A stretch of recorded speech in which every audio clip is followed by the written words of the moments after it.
నమస్కారం. ప్రేక్షకులందరికీ శుభోదయం. ఈనాటి శుభయోగం శీర్షికన నిత్య జీవితంలో లక్ష్మీ కటాక్షం సులభంగా పొందటానికి, అఖండ ఐశ్వర్య ప్రాప్తిని సిద్ధింపజేసుకోవటానికి రాగి చెంబును ఉపయోగించి ఎలాంటి ప్రత్యేకమైన విధి విధానాన్ని పాటించాలో పరిశీలిద్దాం. నిత్య జీవితంలో ఎవరైనా సరే జాతకపరమైన దోషాలు ఉన్నప్పుడు ఒక రాగి చెంబులో నీళ్లు పోసి రాత్రిపూట తల దగ్గర ఉంచి ఉదయం నిద్ర లేవగానే ఆ నీళ్లు చెట్టు మొదట్లో పోయాలి. ఇది రాగి చెంబుకు సంబంధించిన అద్భుతమైన పరిహారం.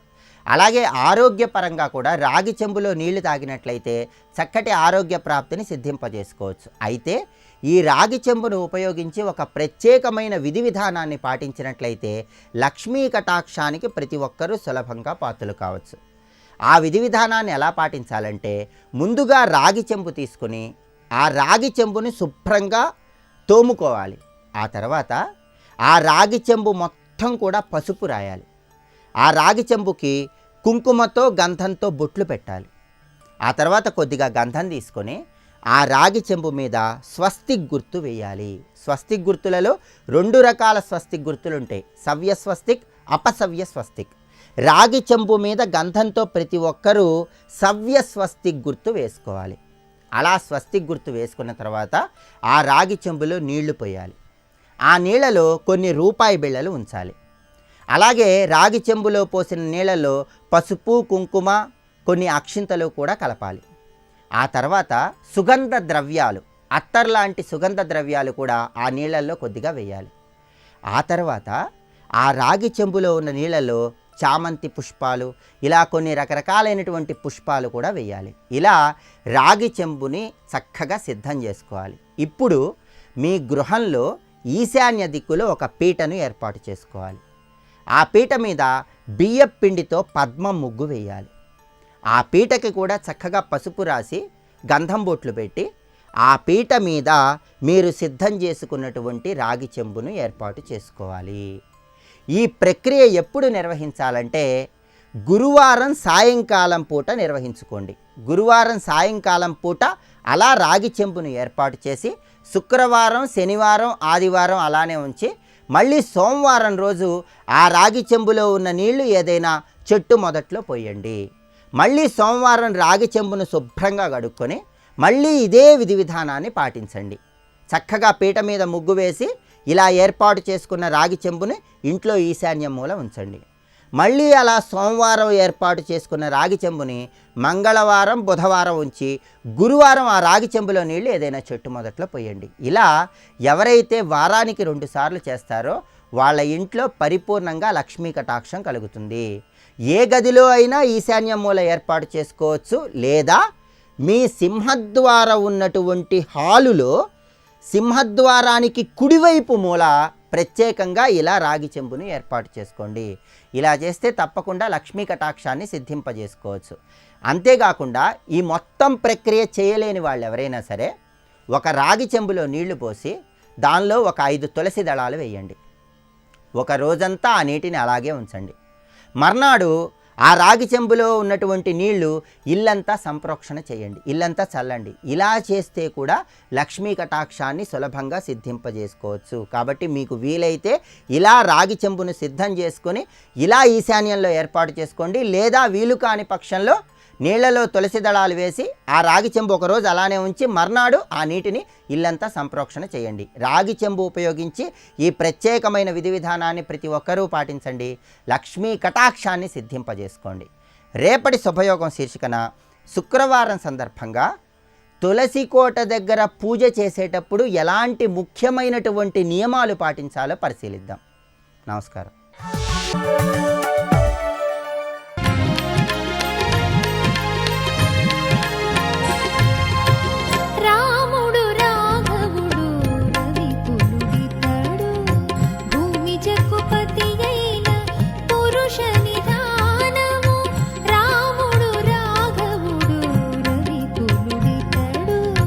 సర్వాణ్యేవానుజానామి చీరాణ్యేవానయంతుమే.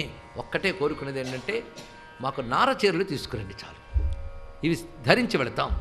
ఇంకా వాళ్ళు మాట్లాడుతున్నారో లేదో లోపలికి వెళ్ళి తీసుకొచ్చిందిట కైకేయి. అంత తొందరగా చూడండి పంపించేద్దామని. అత చీరాణి కైకేయి స్వయమాహృత్య రాఘవం ఉవాచ పరిధత్స్వేతి జనోగే నిరపత్రప. అంతమంది జనం, ఒకవైపు అంతఃపుర స్త్రీలు, సభాసదులు, పైగా పురోజనులు అందరూ ఉంటే నిరపత్రప లోపల నుంచి నారచీరలు తీసి రాముడికి, లక్ష్మణుడికి, సీతపై వేసి ధరించండి, వెళ్ళండి అందరి ఒకసారి. వెంటనే అటు రాముడు లక్ష్మణుడు వాటిని కళ్ళకద్దుకుని చక్కగా ఆ వస్త్రముల మీదే ఎలా ధరించాలో ధరించుకున్నట్టు వాళ్ళు. సీతమ్మకి మాత్రం నారచీరలు కొత్తండి, ఎందుకంటే పుట్టిన దగ్గర నుంచి మహారాణి. ఆ తల్లి నిరంతర హిరణ్యవర్ణాం హరిణీం సువర్ణ రజతస్రజాం అని చెప్పినట్లుగా దివ్యాంబరములతో అలంకారాలతో శోభిల్లే తల్లికి ఈ నారచీర ఇవ్వగానే ఎలా కట్టుకోవాలో తెలియదేట. పైగా ఆ పక్కన రాముడు లక్ష్మణుడు కట్టుకుంటుంటే చూస్తోంది తాను ఎలా కట్టుకోవాలి. అధాత్మ పరిధానార్థం సీత కౌశేయవాసిని పట్టుచీరలు చక్కగా కట్టుకున్న ఆ తల్లి సమీక్ష చీరం సంత్రస్త పృషతి వాగురామివ, ఆ నారతో చేసిన చీరలు చూడగానే ఒక భయపడి ఎలా కట్టుకోవాలో తెలియక తాను మెడపై వేసుకుని ఒక కొస చేత్తో పట్టుకుని అనుకుంటోందట. రాముడు వినేటట్టు, కథన్ను చీరం భద్రంతి మనయో వనవాసిన ఇది యకుశలా సీత. అసలు వనవాసం లేనటువంటి ఆ మునికాంతలు ఎలా కట్టుకుంటారో వీటిని అంటుందట. వెంటనే రామచంద్రమూర్తి దగ్గరికి వచ్చి ఎలా కట్టుకుంటారంటే అని చీరం బబంద సీతాయా కౌశేయస్యోపరి స్వయం, రాముడి దగ్గరకు వచ్చి ఆ కట్టిన ఆ పట్టు వస్త్రం పైననే ఎలా కట్టాలో చూపిస్తున్నట్టండి. ఈ దృశ్యం చూడగానే దశరథుడు అక్కడున్నటువంటి మొత్తం రాజకాంతలు భోరుమని విలిపించారట. అటువంటి సీతమ్మ ఈ విధంగా ఉన్నటువంటి దైన్యమైన దృశ్యాన్ని చూడగానే వాళ్ళందరికీ కళ్ళ నీళ్లు వచ్చే ఒక్కసారి. రామం ప్రేక్షతు సీతాయా భద్రంతం చీరముత్తమం, ఆ తల్లికి రాముడు స్వయంగా నారచీరలు చుడుతున్నటువంటి వైనాన్ని చూసి అంతఃపురగత నార్యో ముముచురు ఆరి నేత్రజం, అంత దుఃఖం వచ్చింది. ఆ దుఃఖం ఎంత తీవ్రమైనదంటే తన పుత్రులు 100 మంది మరణించిన దుఃఖానికి లోను కాని వశిష్ఠుడికి కళ్ళు చెమర్చిందండి ఆ దృశ్యం. అంత కరుణ సన్నివేశం అది. వెంటనే వశిష్ఠుడు చీరే గృహేతుత్తయా సమీక్ష నృపతేర్గురు నివార్య సీతాం కైకేయీం వశిష్ఠో వాక్యం బ్రవీత్, రామాను వాగు, సీతమ్మ నీకు ఆ వస్త్రములు అక్కర్లేదు తల్లి అని వెంటనే కైకేయితో అంటున్నాడు వశిష్ఠుడు. అతి ప్రవృత్తే దుర్మేధే, మితిమీరి ప్రవర్తిస్తున్నటువంటి దుర్బుద్ధి కల కైకేయి, వంచయిత్వాచ రాజానం నప్రమాణేవ తిష్టసి, నువ్వు రాజుని వంచించి నీ ప్రతిజ్ఞ కట్టుబడకుండా ఇంకా మితిమీరి ప్రవర్తిస్తున్నావు. నేను చెప్తున్నాను, నగంతవ్యం వనం దేవ్యా సీతయా శీలవర్జితే, సీతమ్మ వనవాసానికి వెళ్ళడానికి వీల్లేదు. ఎందుకంటే నీ యొక్క షరతులో సీత వనవాసం అనేది లేదు, అందుకే సీతమ్మ వనవాసానికి వెళ్ళడానికి వీల్లేదు. మరి వెళ్ళకపోతే ఏం చేస్తోంది అంటావేమో. అనుష్ఠాస్యతి రామస్య సీతా ప్రకృతమాసనం, రాముడు కూర్చోవలసిన సింహాసనంలో సీతమ్మ కూర్చుంటుందన్నాడండి వశిష్ఠుడు వారు. ఆ మాట ఎలా అంటున్నారు వశిష్ఠుడు చూడండి. ఎందుకంటే భార్య అంటే ఏమనుకున్నావు, మరొక్కసారి భార్యాభర్తల బంధం గురించి ఆనాటి మహర్షుల అభిప్రాయం తెలుసుకోండి. ఇక్కడ ఆత్మాహి దారా సర్వేషాం దారసంగ్రహవర్తినాం ఆత్మేయమితి రామస్య పాలయిష్యతి మేదిని. భార్య అనగా పురుషుడి ఆత్మ, ఒకటే నిర్వచనం ఇక్కడ. ఆత్మ అనగా ఇక్కడ హృదయం అని అర్థం. ఇక్కడ భార్య భర్త యొక్క హృదయం, ఆత్మాహి దారా సర్వేషాం. అందుకు రాముడు పాలించవలసిన చోట రాముడి పాలన లేనప్పుడు ఆయన హృదయమైన సీతమ్మ పాలిస్తుంది. అథయాస్యతి వైదేహి వరం రామేణ సంగత, ఒకవేళ సీతమ్మ కూడా రాముడితో వెళ్ళిందనుకో, మేమందరం కూడా రాముడితోనే వెళ్ళిపోతాం. ఎక్కడ రాముడు ఉంటే అక్కడ మేమంటాం. మేము అంటే నేను ఒక్కడనే కాదు, మొత్తం సహోపజీవ్యం రాష్ట్రంచ పురంచ సపరిచ్ఛదం, ఈ అయోధ్య దానికి సంబంధించిన సమస్త పరివారం కూడా రాముడితో వెళ్ళిపోతాం. నీకు తెలియదు, భరతుడు లేడు గనుక నువ్వు మాట్లాడుతున్నావు, కానీ ఆ భరతుడు వస్తే ఆయన కూడా వదలకుండా రాముడి వెంటే వెళతాడు.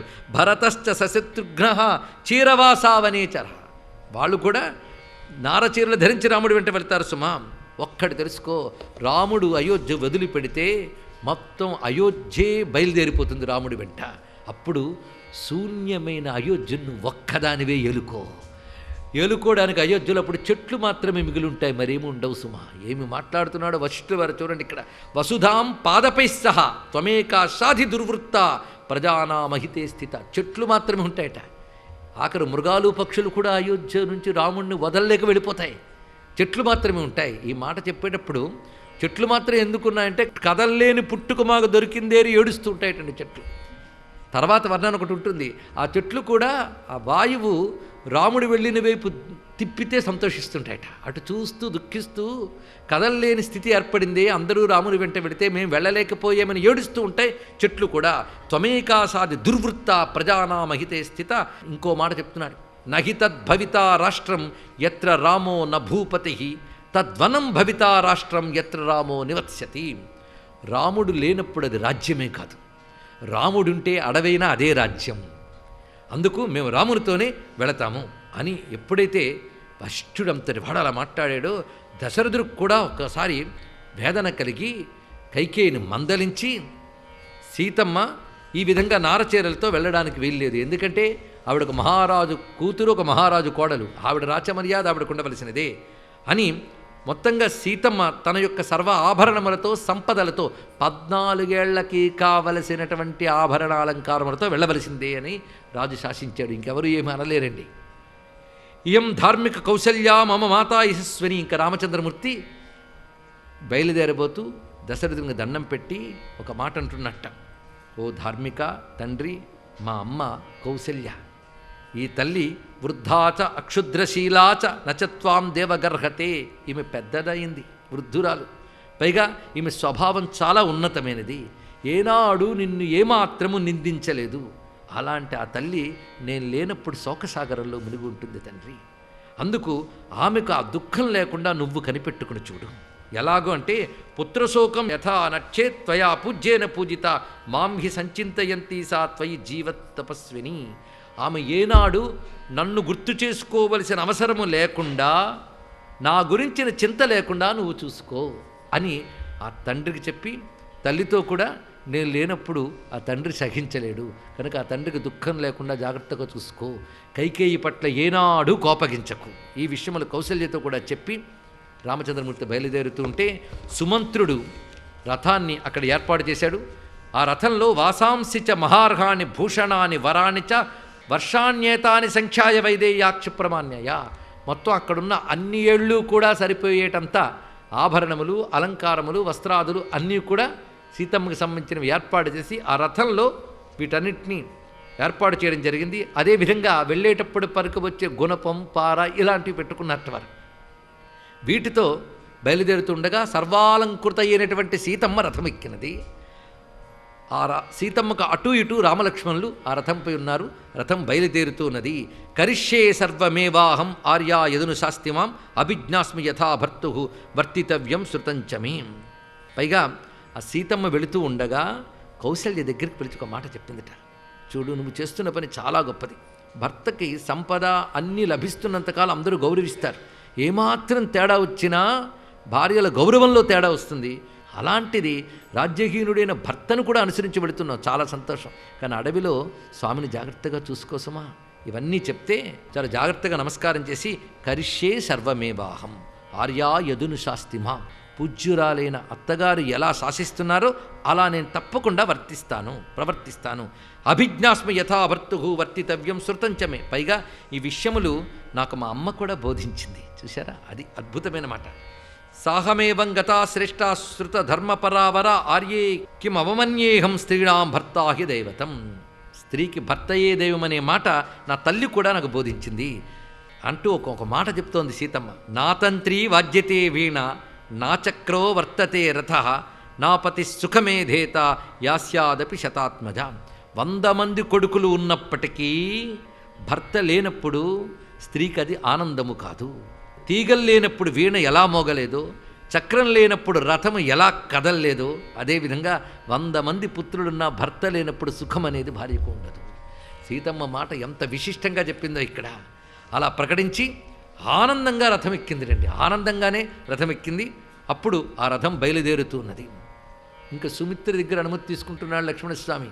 ఆ సుమిత్రకు నమస్కరించినప్పుడు ఆ తల్లి ఎంత ఆనందంగా చెప్పిందంటే, గొప్ప పని చేస్తున్నావయ్యా లక్ష్మణ. సర్వం శ్రీ రామచంద్ర చరణారవిందార్పణమస్తు. స్వస్తి.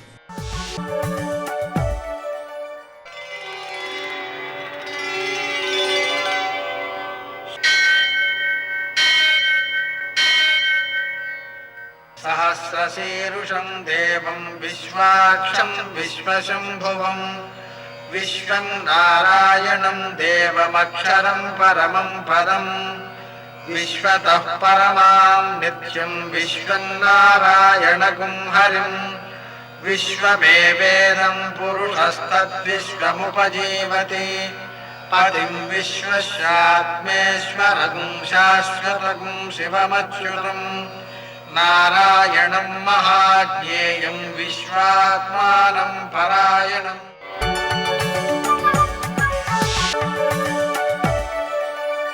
सूर्यशौर्यमथेन्दुरिन्द्रपदवी सन्मङ्गलं मङ्गलम्।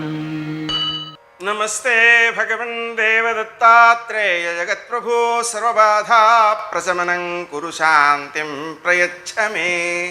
నేటి కాలమాన విశేషాలని గమనిద్దాం. స్వస్తి శ్రీ చాంద్రమాన శార్వరినామ సంవత్సరం, ఉత్తరాయణం, వసంత ఋతువు, వైశాఖ మాసం, కృష్ణపక్షం, గురువారం.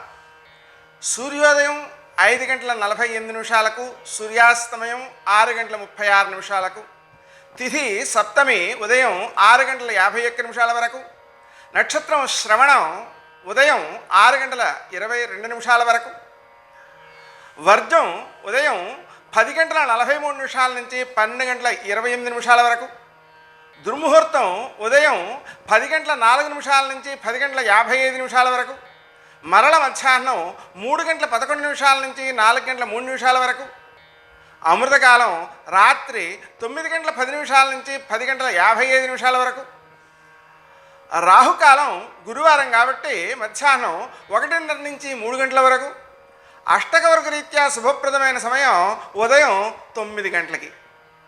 నేటి విశేషం వృషభ సంక్రమణ పుణ్యకాలం. ఈ వృషభ సంక్రమణ పుణ్యకాలం అనేటువంటిది చాలా ఉత్తమమైన సమయం. ఈరోజు సాయంకాలం 5:15 జరుగుతోంది. ఆ కారణంగా ఉదయం 10:51 నుంచి సాయంకాలం 5:15 వరకు పుణ్యకాలం ఉంటుంది. వృషభ సంక్రమణ పుణ్యకాలంలో మనం చేసేటువంటి దానాధికమంతా కూడా అత్యధికమైన ఫలితాన్ని ఇస్తాయి. మనం పుణ్యాలు చేయడానికి ఉత్తమ సమయాలను ఎంచుకుని చేయడం వల్ల మనం ఎక్కువ పుణ్యాన్ని తక్కువ శ్రమతో తక్కువ సమయంలో సాధించగలుగుతాం. ఆ విధంగా చేసేటువంటి దానాలు విశిష్టమైన ఫలితాన్ని ఇస్తాయి. కాబట్టి విశేషించి పెరుగు దానం చేసినట్లయితే సంతానము యొక్క ఆనుకూల్యము అభివృద్ధి సాధించగలుగుతాం.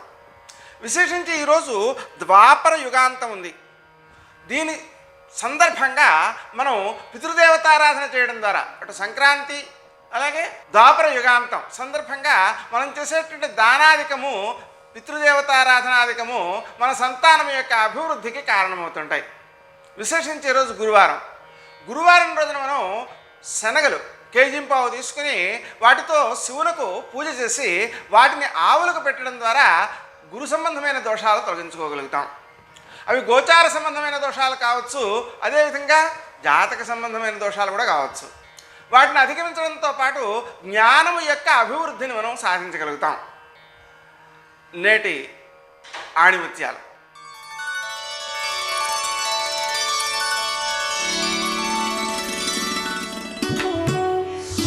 నిలకడగా ఉండడం ఉత్తమ లక్షణం, ఎగిసెగిసి పడడం నీచ లక్షణం.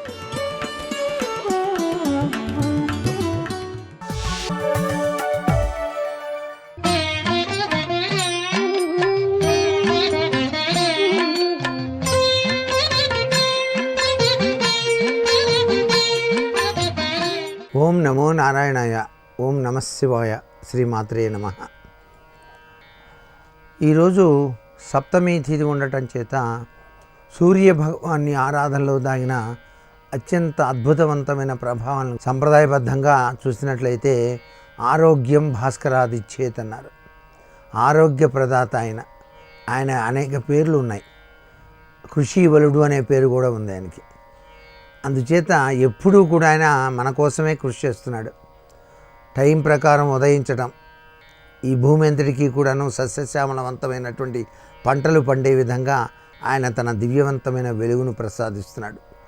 సృష్టిలో గొప్ప విశేషకరమైన కిరణజన్య సంయోగక్రియకు సూర్యకిరణాలే సాక్షిభూతంగా ఉన్నాయి. అవి గనక జరగపోయినట్లయితే పండ్లు రావు, ఏమీ రావు కదా. ఆయన యొక్క అనుగ్రహం వల్లనే మనం ఈ సృష్టిలో ఆరోగ్యంగా జీవితాన్ని గడుపుతున్నాం. ఎప్పుడూ కూడాను సూర్యభగవాన్ని ఆరాధన చేసేటువంటి వాళ్ళు అన్నపు పరమాన్నం ఆవు పాలతో తయారు చేసి ఆయనకి నైవేద్యంగా సమర్పించవచ్చు, లేదా గోధుమ రవ్వతో తయారు చేసినటువంటి పరమాన్నాన్ని స్వామివారికి ప్రసాదంగా సమర్పించవచ్చు. సూర్య నమస్కారాలు అనేటువంటివి ప్రతినిత్యం కనుక ఎవరైతే ఆచరిస్తారో వారికి పరిపూర్ణవంతమైనటువంటి ఆయుష్ పెరుగుతుంది. అంటే తప్పనిసరిగా సూర్య నమస్కారాలు చేసే వాళ్ళకి ఎటువంటి రుగ్మతలు రావు, మానసిక శారీరక దృఢత్వం పెరుగుతుంది అని చెప్పేసి శాస్త్రం. అందుచేత ప్రతి ఒక్కరూ కూడా సూర్య నమస్కారాలు చేయటానికి ఉపక్రమించడం చాలా మంచిది. అంటే ఉపద్రవాల్ని తొలగించి అదృష్టకరమైన ఆరోగ్యాన్ని ప్రసాదించేటువంటి అద్భుతమూర్తి ఎవరు అంటే సూర్య భగవానుడే. అందుచేత ఆ సూర్య భగవాన్ని మనం తప్పనిసరిగా ప్రతినిత్యం కూడాను ఆరాధన చేయాలి.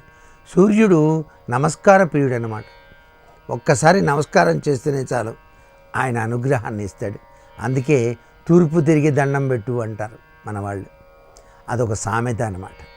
అయితే తూర్పు తిరిగి దండం పెడితే ఆ సూర్య భగవాన్ యొక్క అనుగ్రహం వల్ల అయినా సరే మనం బాగుపడతామేమో అని, అందుచేత అన్నమాట. కాబట్టి సూర్య భగవానికి నిత్యం నిద్ర నుంచి లేచిన తర్వాత తప్పనిసరిగా వందన సమర్పణ చేయండి, సూర్య నమస్కారాలు ఆచరించండి, సూర్య భగవానికి అర్ఘ్యప్రదానం చేయండి, ఓం సవిత్రే నమః అనేటువంటి మంత్రాన్ని అనుష్ఠానం చేయండి. దానివల్ల వివిధ రకాలైనటువంటి రుగ్మతలు తొలగించబడి ఆరోగ్యప్రదమైనటువంటి జీవన విధానంతో పాటు మీ మనస్సు సక్రమమైన మార్గంలోకి పయనించడానికి ఆస్కారం ఉంది. సర్వే జనా సుఖినో భవంతు. జయ జయ జయ జయ జయ శ్రీ హనుమా, జయ జయ జయ జయ ప్రభుదయ గనుమా. జయ జయ జయ జయ జయ శ్రీ హనుమా, జయ జయ జయ జయ ప్రభుదయ గనుమా. రామచంద్రమూర్తి నీ మీదకి యుద్ధానికి వస్తే తట్టుకుని నిలబడగలిగినటువంటి శక్తి రావణా నీకుందా? నిలబడగలవా? పైగా సీతమ్మ ఎవరనుకుంటున్నావు? ఆవిడ 5 తొలల పాము, మహాపతివ్రత. ఆవిడని తీసుకొచ్చి బాధ పెట్టినందుకు, ఆవిడ కన్నుల వెంట నీరు కారినందుకు నిష్కారణంగా ప్రాణాలు కోల్పోతావు. తదేవ ఫలమన్వేతి ధర్మస్య ధర్మనాశన ప్రాప్తం ధర్మబలం తావద్భవతా నత్ర సంశయ. ఇవాళ ఇంత కీర్తిని పొందావు, ఇన్ని భోగాలు అనుభవిస్తున్నావు, ఇంత సంతోషంగా ఉన్నావు. దానికి కారణం నువ్వు చేసినటువంటి తపస్సు, నువ్వు చేసినటువంటి పుణ్యం, నువ్వు చేసిన ఆరాధన, వాటన్నిటి వల్ల కాంచలలంకాధిపత్యం పొందావు. ఇంతమంది పరివారానికి నాయకుడు అయ్యావు, ఇంత రాజ్యాన్ని పరిపాలన చేశావు. కానీ ఇవాళ నువ్వు చేసినటువంటి అధర్మం కూడా ఫలితం ఇవ్వడం ప్రారంభం చేసింది.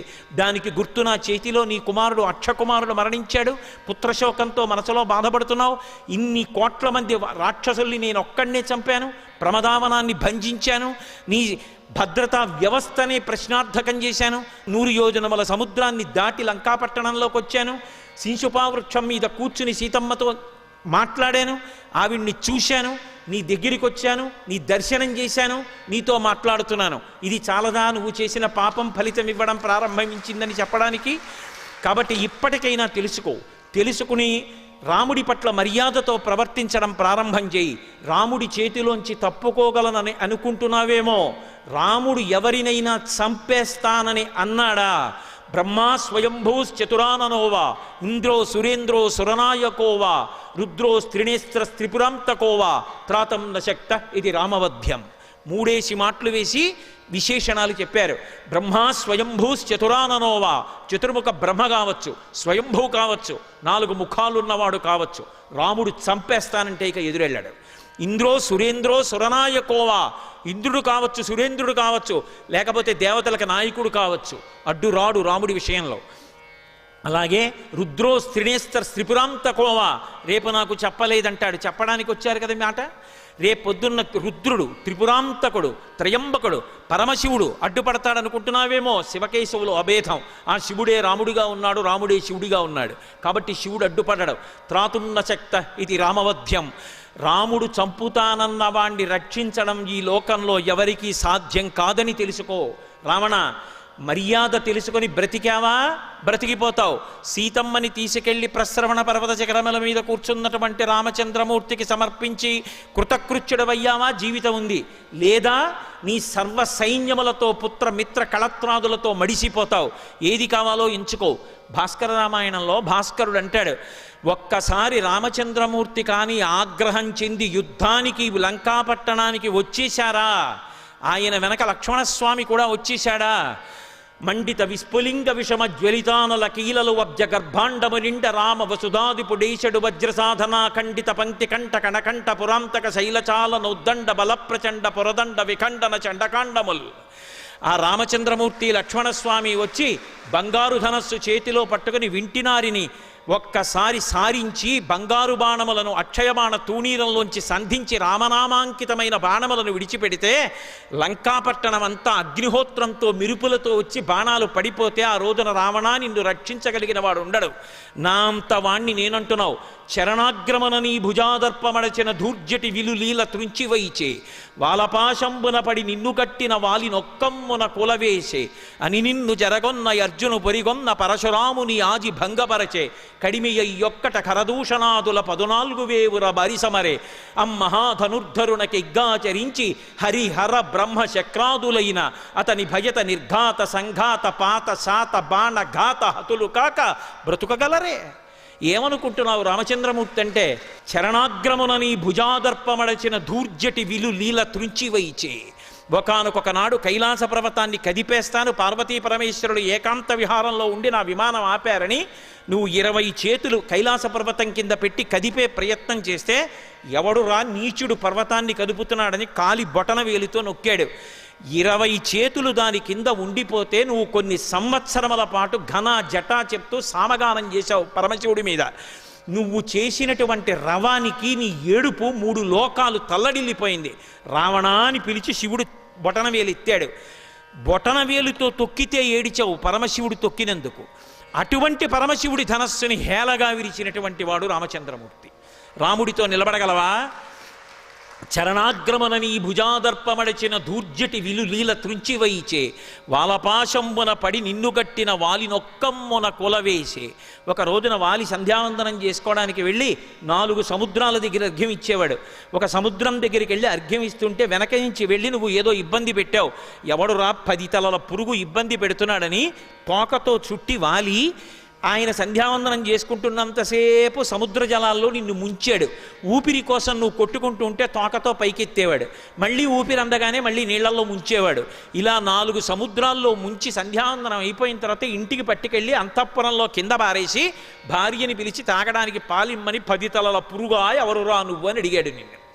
అలా నిన్ను 4 సముద్రాల్లో ముంచి ఎత్తి తీసుకెళ్ళినటువంటి వాలిని ఒక్క బాణంతో కొట్టినవాడు రామచంద్రమూర్తి. కాబట్టి వాలినొక్కమ్మున కులవేసే అని నిన్ను జరగొన్న అర్జుని పురిగొన్న పరశురాముని ఆజి భంగపరచే.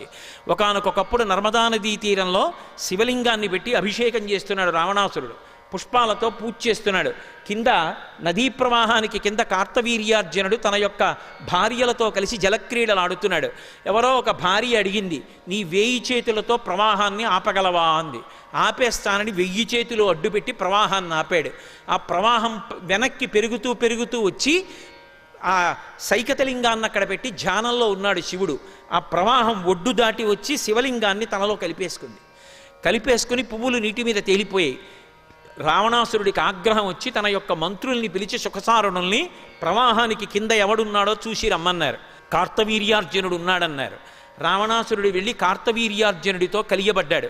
అవలీలగా రావణాసురుడిని ఓడించి తీసుకెళ్లి కారాగారంలో పారేస్తే ఆ రోజున పులశ్చ బ్రహ్మ వెళ్ళి తాతగారు వెళ్ళి కార్తవీర్యార్జునుడికి చెప్పి విడిపించారు రావణాసురుణ్ణి. అలా నిన్ను ఓడించినటువంటి వాడు కార్తవీర్యార్జునుడు. ఆ కార్తవీర్యార్జునుడి 1000 చేతులు తన గండ్రగొడ్డలితో తరిగేసిన వాడు పరశురాముడు. పరశురాముడి చేతి విష్ణు చాపం అందుకున్నవాడు రామచంద్రమూర్తి. అటువంటి రాముడితో నువ్వు యుద్ధం చేస్తావా? అని నిన్ను జరగొన్న అర్జుని పెరిగొన్న పరశురాముని ఆజి భంగపరచే కడిమియొక్కట కరదూషణాదుల 14,000 బరిసమరే. 14,000 మంది కరదూషణాదులున్న రాక్షసుల్ని అరణ్యంలో మోహరించావు. రాముడొక్కడే లక్ష్మణస్వామిని పిలిచి ఇంకొక్క మాట మాట్లాడకు, నా మీద ఒట్టి అన్నాడు. అన్నయ్య నేను వస్తా అంటాడేమోనని సీతమ్మని తీసుకుని పర్వత గుహలోకి వెళ్ళిపోయి ఇవాళ చూడు రాముడి యుద్ధం ఏమిటో అన్నాడు. 14,000 మంది ఎదురు నిలబడ్డారు. ఎప్పుడు బాణం తీశాడో, ఎప్పుడు సంధించాడో, ఎప్పుడు విడిచిపెట్టాడో తెలియదు. 1:48 నిమిషములలో 14,000 మంది రాక్షసులు కరదూషణాదులతో పడిపోయారు.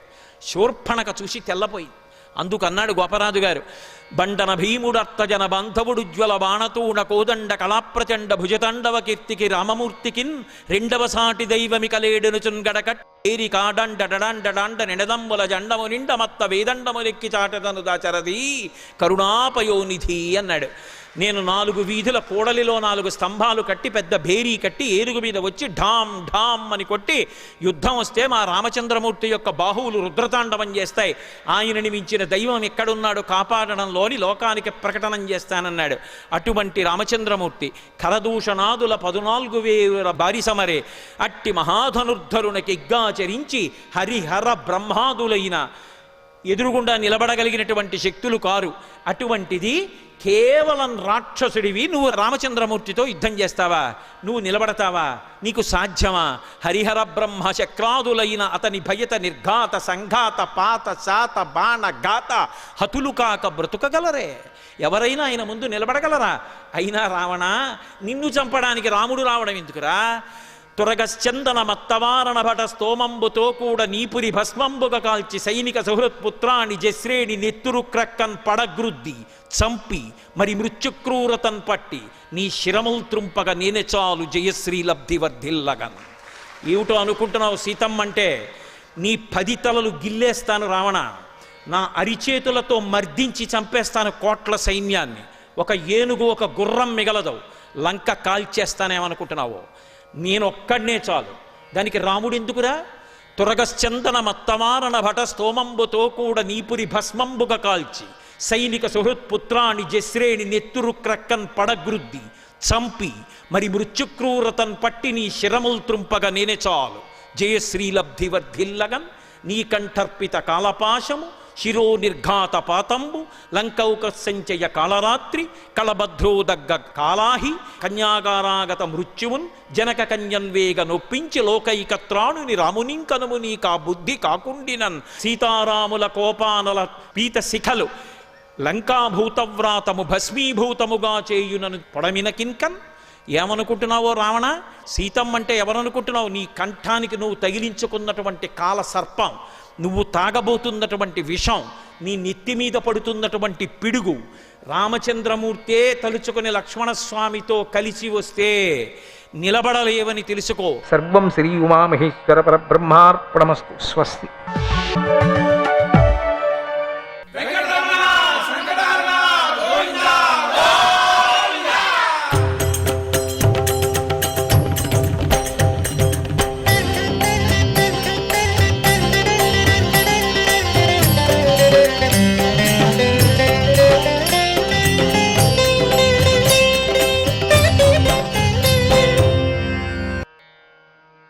వరికంకలను రుచి మరిగినటువంటి ఆ వరాహం మళ్ళీ వస్తుందేమో అని చెప్పేసి ఆలోచన చేస్తూ చుట్టూ గట్టిగా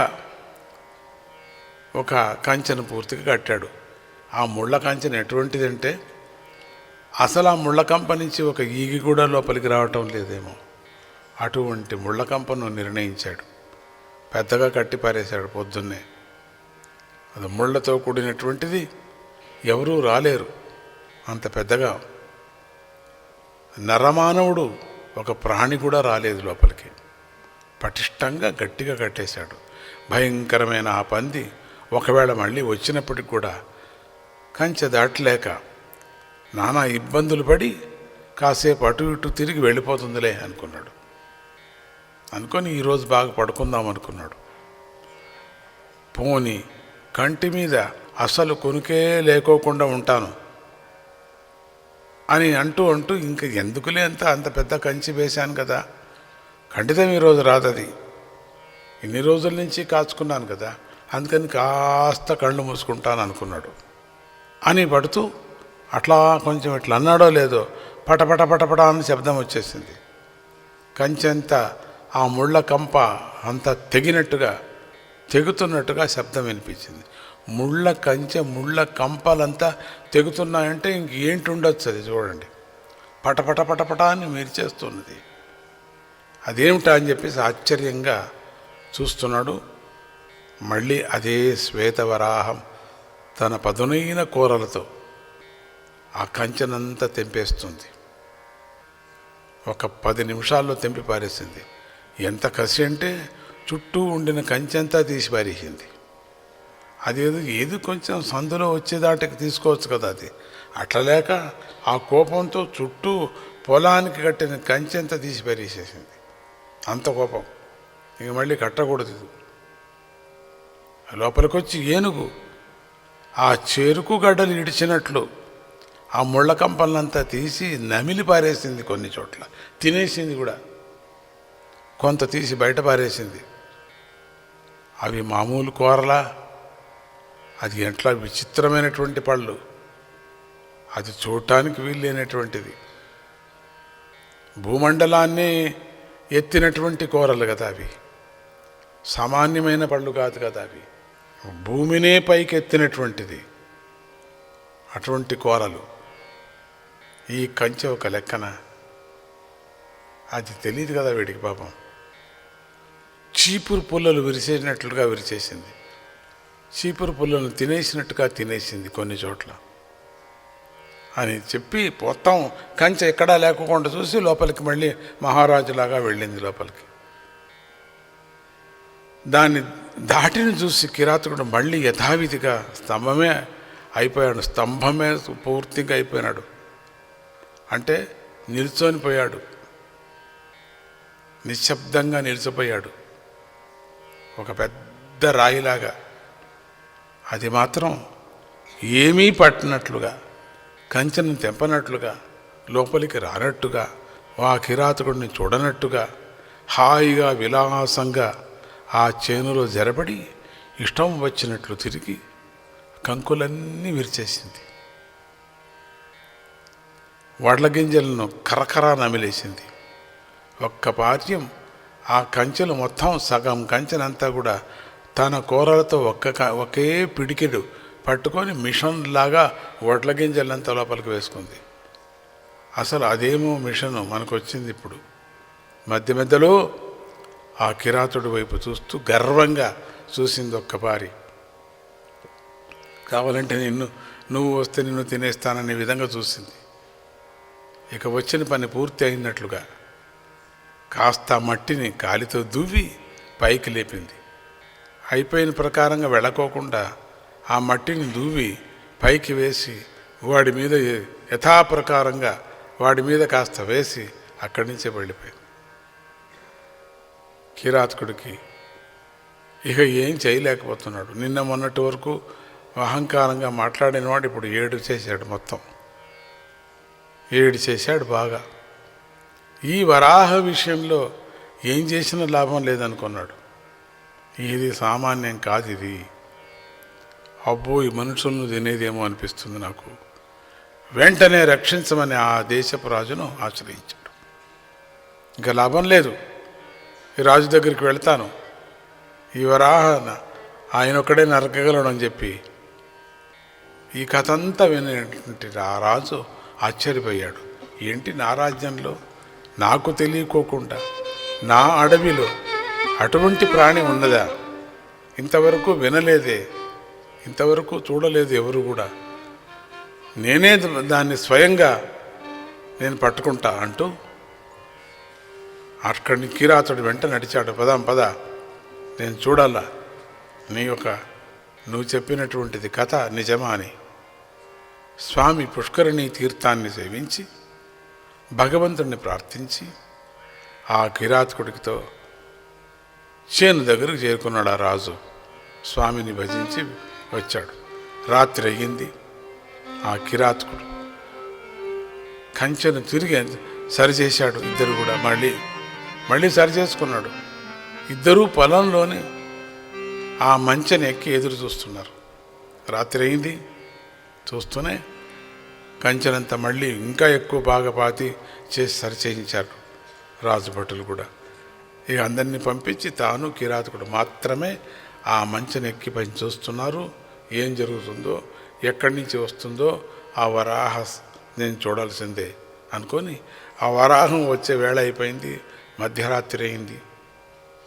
విల్లు పట్టుకొని రాజు సిద్ధంగా ఉన్నాడు. ఎప్పుడు వస్తుందా ఆ వరాహాన్ని నరుకుదామా అని చెప్పేసి సిద్ధంగా ఉన్నాడు. వరాహం రానే వచ్చింది. యథావిధిగా కూరలతో కంచెను తెంపేసుకొని చేనులో ప్రవేశించింది. మామూలుగా వచ్చేసింది. వజ్రంలా మెరుస్తున్న దాని కోరల వెలుగుకు ఆ ప్రాంతమంతా చీకటిమయమైపోయింది. చీకటిమయమైపోయి మళ్ళీ పట్టపగల్లాగా కూడా మారిపోయింది. మొదటే చీకటి, ఇంకా ఎక్కువ చీకటిని కమ్మించి పట్టపగలుగా చేసి పారేశాడు. అంటే ఈ చీకటే కాదు, అన్ని చీకట్లను తీసేస్తాను అనే విధంగా అక్కడ అద్భుతమైనటువంటి బంగారు వెలుగును వచ్చేటట్టు చేశాడు. ఆ అద్భుత దృశ్యాన్ని చూసి రాజుకు చెమటలు పట్టాయి. ఏంటిది? ఇంత అర్ధరాత్రి వేళ, అమావాస్య అర్ధరాత్రి వేళలాగా ఉంది. చీకటి కమ్మి మళ్ళీ ఇంత బంగారు వెలుతురు వచ్చేసింది. ఎంతసేపు అయినా సరే ఆ వరాహాన్ని అట్లనే చూడాలని చెప్పేసి అనిపిస్తుంది.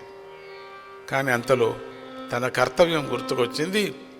వరాహస్వామిని అట్లనే చూస్తున్నాడు. మనకు స్వామిని, వాడికి మాత్రం ప్రాణిలాగా అట్లా చూసి స్తంభమైపోయాడు. ఆశ్చర్యపడ్డాడు. చూడాలనిపించింది. మళ్ళీ కర్తవ్యం గుర్తుకొచ్చి తక్షణం దీన్ని సంహరించడానికి కదా నేను వచ్చింది, నేను చూస్తూ కూర్చుంటే ఏం ప్రయోజనం? మంచె నుండి కిందికి దూకాడు. ఒక్కపారి ఇల్లు ఎక్కువ పెట్టాడు. దానివైపు పరుగులు తీశాడు. అది తన మీదకు వస్తున్నటువంటి రాజును చూడడంతోనే కాలితో మట్టిని దువ్వి మాయమైపోయింది. మళ్ళీ రాజుకి ఏం చేయాలో అర్థం కాలేదు. దిక్కులు చూస్తున్నాడు. పరిగెత్తితే దాన్ని వెనకాల పరిగెత్తామనుకున్నాడు. మాయమైపోతే ఏం చేస్తాడు? ఇంకా ఎక్కడి నుంచి పరిగెత్తాడు?